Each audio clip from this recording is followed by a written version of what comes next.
Ciao a tutti ragazzi, oggi breve focus su una nuova funzione di Sipario X, Step Sequencer.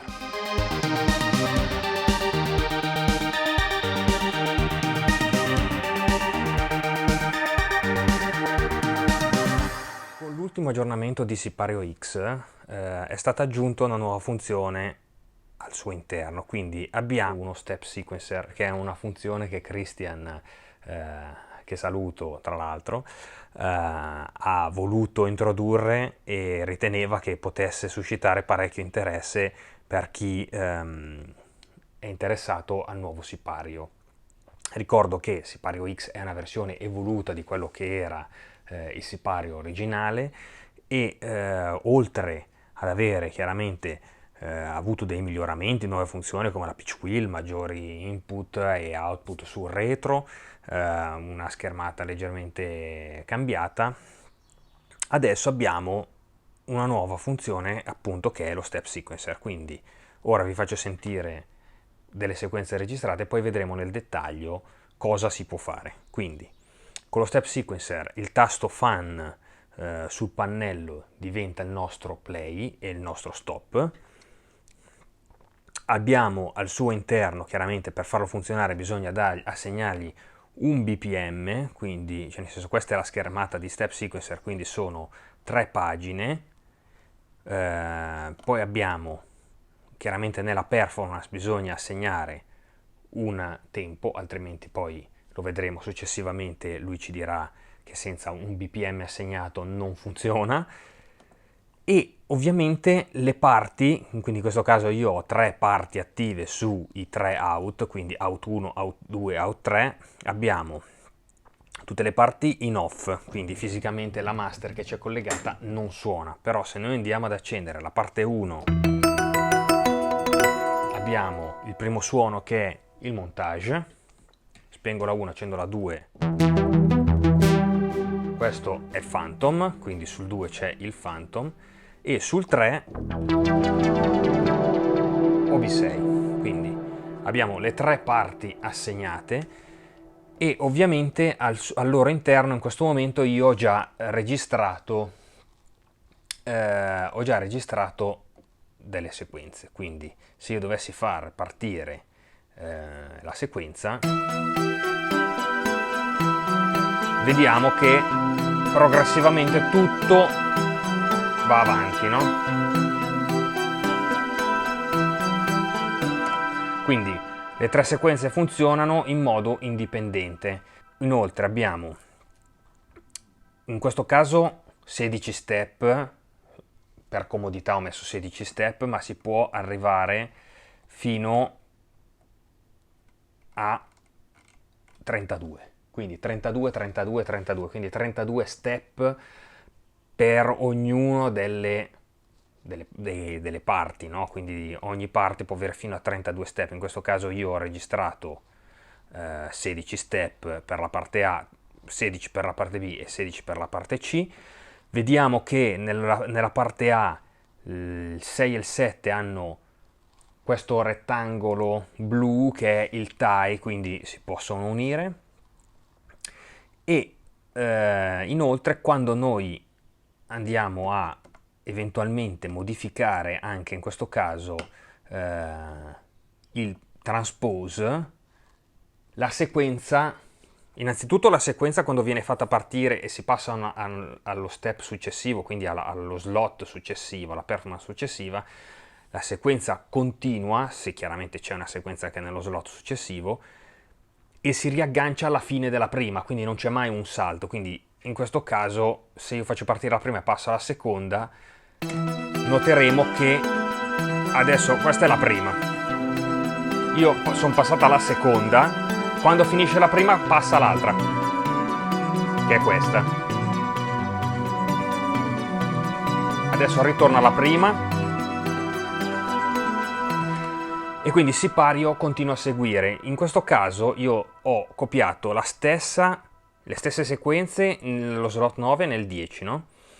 In più però il 10 ha, se andiamo a vedere, un BPM diverso, quindi 130, quindi quando noi passiamo c'è questo cambio di BPM e inoltre dentro nelle varie parti, ho impostato anche un transposa meno 5, quindi fisicamente Sipario si aggancia tra una performance e l'altra come BPM, ma anche come transpose. Oltretutto, se noi andiamo a registrare una nuova sequenza, quindi io vado velocemente, faccio vedere, quindi noi abbiamo un tutto che è ruotato su il MIDI in 1, quindi che è comandato dalla Keylab, quindi noi gli mettiamo out MIDI 1 che è montage, lo metto un attimo in off, MIDI 2 sempre con l'in sull'1 perché c'è solo quello che è il Phantom, e poi il 3 lo facciamo con OB6. Adesso io vado a dargli un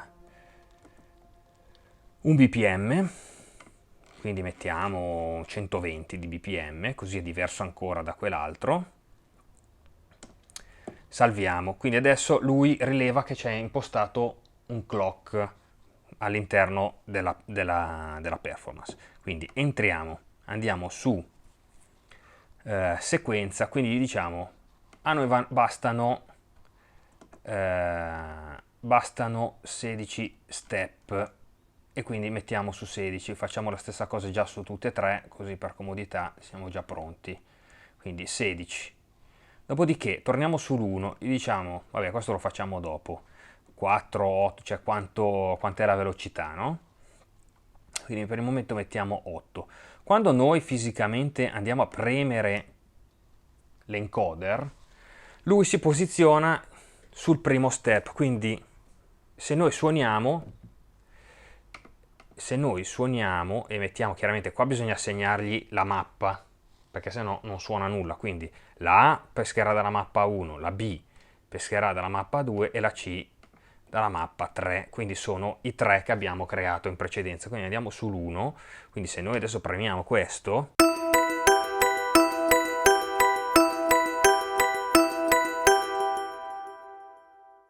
li accendiamo, fisicamente gli step li dobbiamo accendere, lui ha già registrato tutto, quindi se tutto funziona,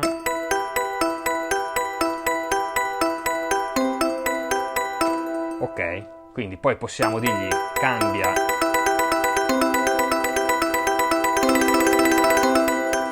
oppure spegniamo delle note, in questo caso facciamo suonare tutto. Ok, passiamo alla 2, lo lasciamo così, ci posizioniamo, premiamo l'encoder, quindi ci posizioniamo sul primo step, le possiamo accendere dopo, quindi in questo caso abbiamo questo suono che è un pluck, ok? Quindi noi adesso facciamo una cosa diversa.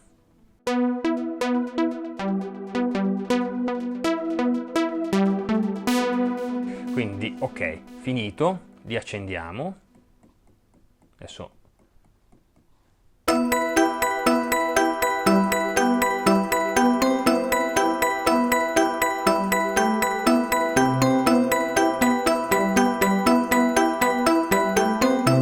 adesso ci sono le due mappe che vanno in simultanea, quindi abbiamo sia la mappa di montage che quella del Phantom che funzionano insieme.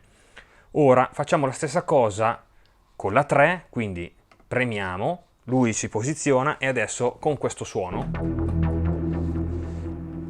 premiamo dalla master e registriamo l'altra sequenza.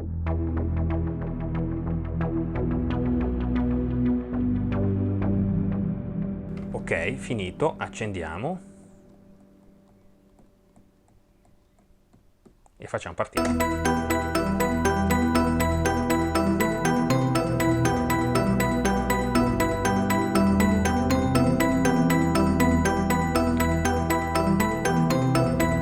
Perfetto, quindi adesso se dobbiamo salvare possiamo salvare la nostra sequenza, quindi rimane memorizzata all'interno del nostro slot. Addirittura possiamo copiarla, incollarla sul 2, quindi qua adesso al momento fisicamente avremo la stessa cosa. Possiamo fare la cosa che avevamo fatto prima, quindi entriamo, andiamo dentro nelle parti assegnate e diciamo noi lo vogliamo stavolta lo vogliamo a +3, un transposa +3, quindi lo facciamo a tutti e tre.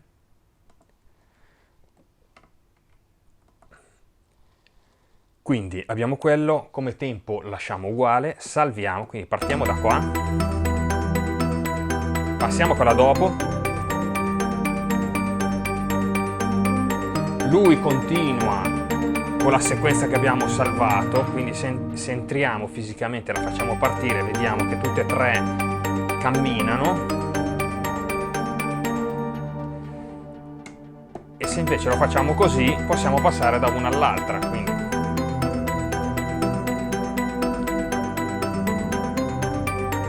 quando finisce possiamo passare ancora a quell'altra ancora.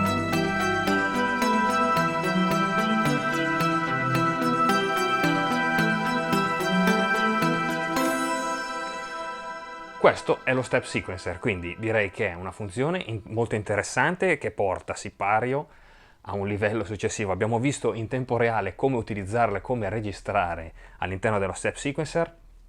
È molto intuitivo, è molto veloce, quindi una volta fatto quello che abbiamo visto precedentemente si può utilizzare e passare da una sequenza all'altra, e quindi Sipario diventa ancora più evoluto, quindi diventa sicuramente un media router avanzato rispetto alla generazione precedente, ma questa è una novità ulteriore che nella prima generazione non era possibile introdurre, invece in questa è stata finalmente introdotta e porta Sipario a uno step successivo. Grazie, alla prossima!